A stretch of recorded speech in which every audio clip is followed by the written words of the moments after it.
C'est avec un grand plaisir et un profond honneur que je me joins à vous aujourd'hui pour célébrer le 30e anniversaire du ministère à la condition féminine et aux droits des femmes.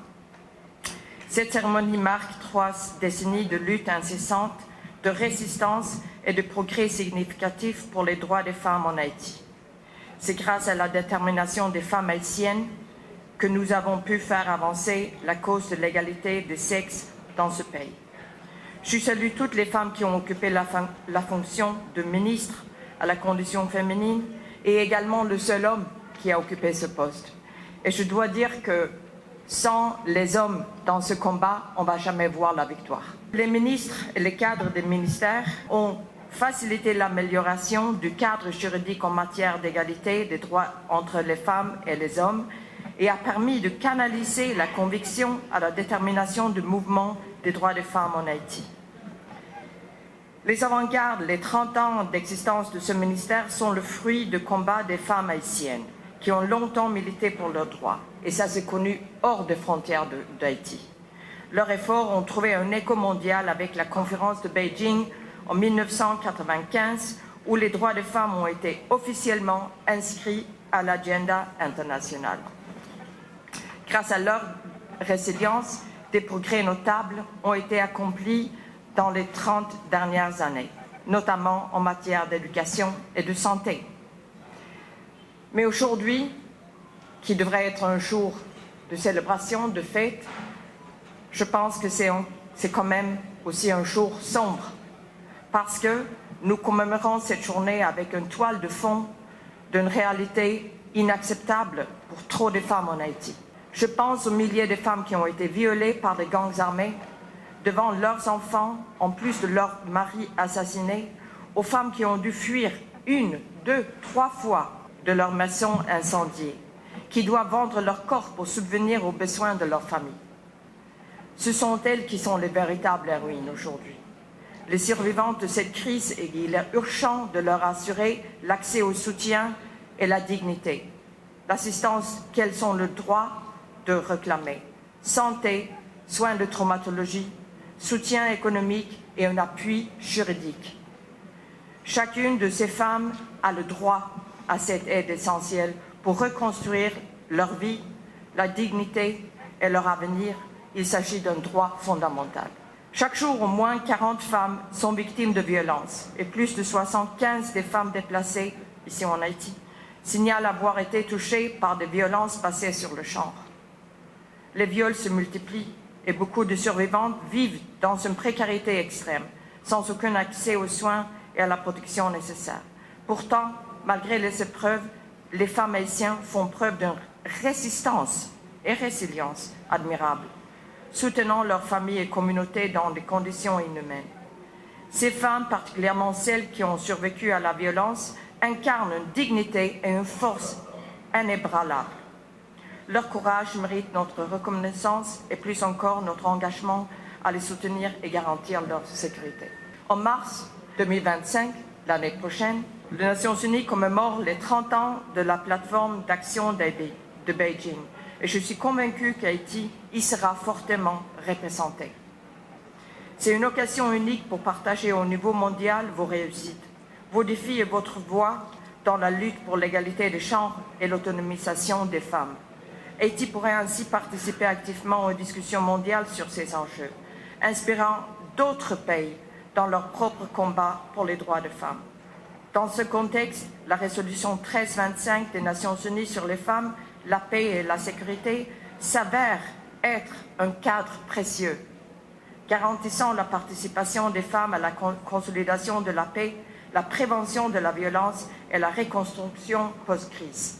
Chers membres du gouvernement, chers partenaires, chers collègues des Nations Unies, chères combattantes pour les droits des femmes, les Nations Unies au travers toutes ces agences telles que ONU Femmes, UNFPA, UNICEF, ONU-SIDA, le PNUD, etc. Toutes sont là aujourd'hui et toutes les autres, ainsi qu'à travers le BINU, des morts pleinement engagés aux côtés du gouvernement haïtien, aux côtés des femmes haïtiennes pour renforcer les structures et les mécanismes, les autorités et le gouvernement haïtien pour renforcer les structures et les mécanismes existants qui promeuvent l'égalité des genres et protègent les droits des femmes. La promotion des femmes ne concerne pas seulement les femmes, mais toute la société haïtienne.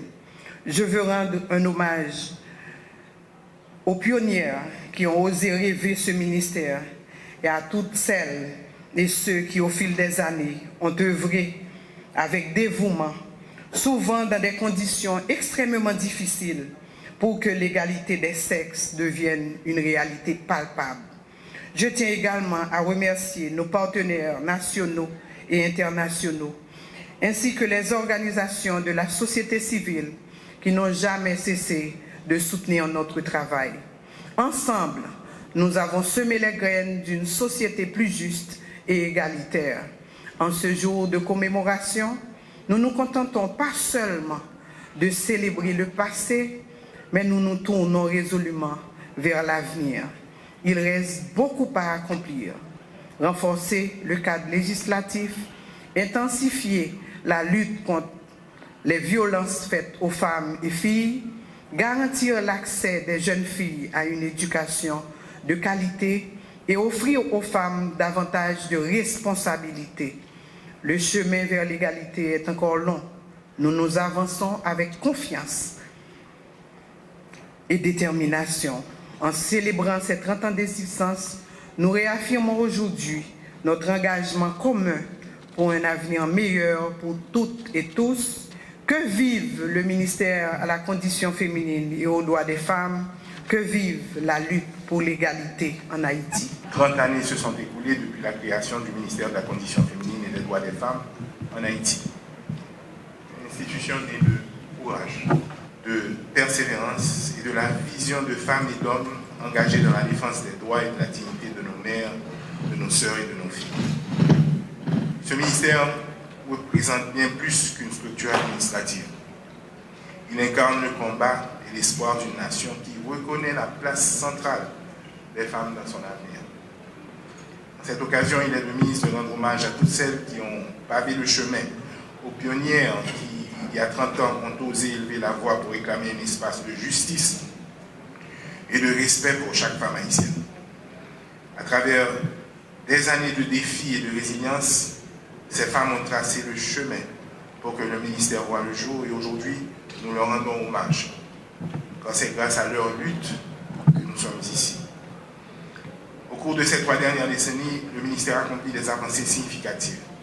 Nous pouvons avec fierté parler des initiatives qui ont permis de promouvoir les droits des femmes, de lutter contre la violence basée sur le genre et de créer des opportunités pour que nos mères, nos filles et nos épouses puissent s'épanouir pleinement dans la société haïtienne. Grâce à des projets de formation, d'accompagnement et d'intégration économique, le ministère a véritablement contribué à améliorer les conditions de la vie des femmes, à renforcer leur autonomie et à briser des barrières qui entravent leur potentiel. La violence domestique, les inégalités économiques, le harcèlement et l'insécurité sont des réalités qui pèsent lourdement sur les femmes haïtiennes. Dans notre société, ce sont souvent celles qui supportent le poids des crises économiques et sécuritaires, celles qui nourrissent, protègent et élèvent notre jeunesse malgré les conditions de vie difficiles. Ces défis sont inacceptables et ils nous appellent tous ensemble à redoubler d'efforts pour les surmonter. C'est pourquoi je tiens, au nom du gouvernement, à réitérer notre engagement ferme en faveur de l'égalité de genre et de l'autonomisation des femmes. Nous allons continuer à travailler main dans la main avec nos partenaires internationaux, nos organisations locales et notre société civile pour bâtir un avenir où chaque femme haïtienne se sentira protégée, respectée et encouragée à participer activement à la vie de notre pays. Nous nous engageons à promouvoir des politiques inclusives, à soutenir les réformes nécessaires pour encourager la participation politique des femmes et à garantir leur représentation dans leur secteur.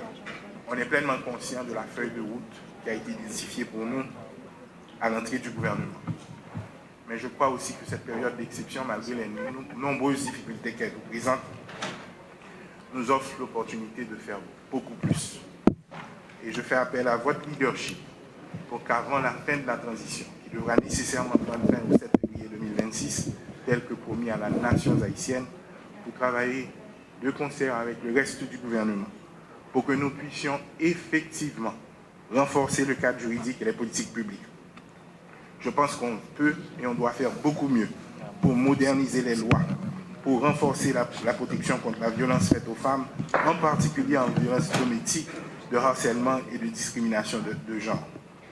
Je pense que nous devons faire beaucoup mieux pour garantir l'accès à une éducation de qualité pour toutes les filles. Je pense que nous pouvons faire beaucoup mieux pour sensibiliser la population aux questions de genre dès le plus jeune âge, en intégrant dans les programmes scolaires des cours sur les droits humains. Je pense que nous pouvons faire beaucoup mieux pour encourager l'autonomisation économique des femmes, pour soutenir l'entrepreneuriat féminin en facilitant l'accès au crédit, en proposant des formations en gestion d'entreprise. Je pense que nous pouvons mettre en œuvre des programmes de formation professionnelle à échelle pour offrir aux femmes des opportunités dans les secteurs traditionnellement dominés par les hommes. Je pense que nous pouvons et nous devons faire beaucoup mieux pour augmenter la participation politique des femmes. Établir des quotas de participation, mais aller bien plus, former et accompagner les femmes candidates pour les élections locales et nationales. Je pense que nous pouvons et nous devons faire beaucoup mieux pour renforcer les services de santé pour les femmes. Et je pense enfin que nous devons faire beaucoup mieux pour collaborer avec nos partenaires internationaux et la société civile pour mobiliser les ressources qu'il faut pour financer des initiatives en faveur de l'égalité de genre, notamment dans les domaines de l'éducation et de la santé.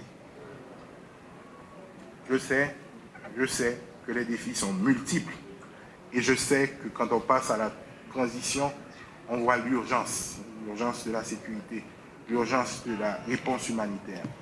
Mais nous n'allons pas pouvoir résoudre ces défis si nous n'intégrons pas dans tous les aspects de notre démarche la question de l'équité. Et ce travail que sous votre leadership, nous sommes prêts à supporter. Nous sommes à un moment critique de notre histoire où la nation haïtienne devra faire appel à tous ses fils et à toutes ses filles. Et en regardant vers l'avenir, nous devons aspirer à une société où nos filles grandiront en sachant que leur voix compte, que leur potentiel est sans limite et qu'elles ne seront jamais entravées par leur genre. Ce rêve est ambitieux, mais il est réalisable. Nous devons pour cela œuvrer ensemble pour renforcer le ministère et faire en sorte qu'il reste un pilier de notre société. Je lance un appel à chacun et à chacune, dans chaque foyer, dans chaque communauté, à s'unir pour soutenir nos femmes. Notre société ne peut avancer sans elles.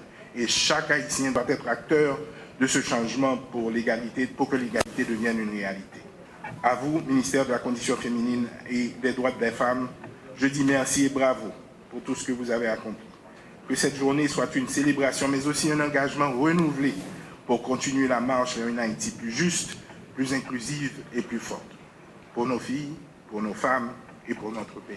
Je suis content pour m'avoir aujourd'hui pour nous célébrer 30 années d'existence d'une institution qui représente les femmes pays d'Haïti et qui reconnaît le droit pour participer dans toute organisation sociétaire. Le ministère ça grandit en Bagim en 1994, là nous tournons l'exil. Il y a 30 ans, les femmes de notre pays ont décidé de mettre en avant le combat des femmes pour la reconnaissance de leurs droits, en encourageant les organisations de promotion de la parité et de l'égalité. Ainsi est né le ministère à la Condition féminine et aux droits des femmes, qui a eu la persévérance de continuer la lutte de nos arrière-grand-mères durant la guerre de l'indépendance, celle de nos grand-mères de la Ligue féminine d'action sociale de 1934, il y a 90 ans, celles qui ont réclamé avec acharnement la parité au nom de l'égalité durant les années 90 et qui ont participé à la création de ce ministère avec à sa tête le docteur Lise-Marie Desjean. Moi-même, personnellement, moi content de féliciter nous. Femmes pays d'Haïti, il y a un problème, c'est vrai, mais il y a quelques batailles nous gagnons déjà. Mesdames, il bataille pour reconnaissance de droits politiques. Haïti, c'est un de quelques pays sur la terre côté femmes arrivées président et premier ministre. C'est une grosse victoire. Parce qu'un pile pays qui est plus riche passé nous, qui est plus développé passé nous, pas arriver à faire ça. Mesdames, tous les postes sont à votre portée. Mairesse, parlementaires, ministres, présidentes. À qui devons-nous cela? Depuis les luttes pour l'indépendance, nos guerrières, Marie-Jeanne, Cécile Fantiman, Grande Toya, Dédé Basile, la capitaine Sanit Belair et Claire Heureuse Dessalines, première impératrice et infirmière en chef, et toutes celles armées de leur savoir-faire qui ont dû gagner les mornes pour maintenir la production de ce pays et qui ont montré la voie pour une société équilibrée et harmonieuse. Chapeau bas pour ces femmes vaillantes, potomitants, piliers de notre économie et de l'éducation de nos citoyens. Mesdames, vous êtes le cœur de notre société, le moteur de l'économie nationale, particulièrement vous qui investissez dans le milieu agricole, vous les ouvrières qui vous battez dans les syndicats en milieu urbain, vous les commerçantes et les employés des administrations publiques et privées. Bataille la poco fini, lutte la vie plus difficile, chat la vie plus lourd, mais femmes haïtiennes habituées bataille.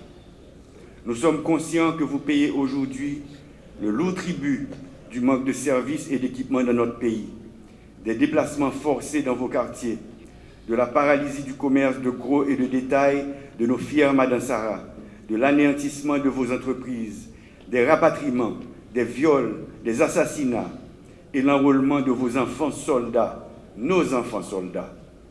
La liste des souffrances est longue. Cependant, plus que jamais, la nation compte sur vous, mesdames, dans le combat pour une société harmonieuse, pour le rétablissement de la sécurité et le retour de la vie dans nos quartiers. Mais pour ça, faites vraiment, il faut que l'État mette des priorités sur tout service et équipement dans la ville et dans le bouc pour soulager les filles et les femmes. Il faut que vous mettez de l'eau potable pour les filles, pas obligés à chercher de l'eau bien loin et qui pénalisent dans tout ça à entreprendre. Dans mon parcours professionnel et grâce à vous, mesdames, j'ai appris qu'aucun changement radical et positif ne peut se faire dans notre pays sans l'intervention des femmes. Mesdames, nous mettons compter sur moi. On nous travaille ensemble pour la vie meilleure. Pas bien société sans force côté tout le monde c'est monde, sans bataille femme.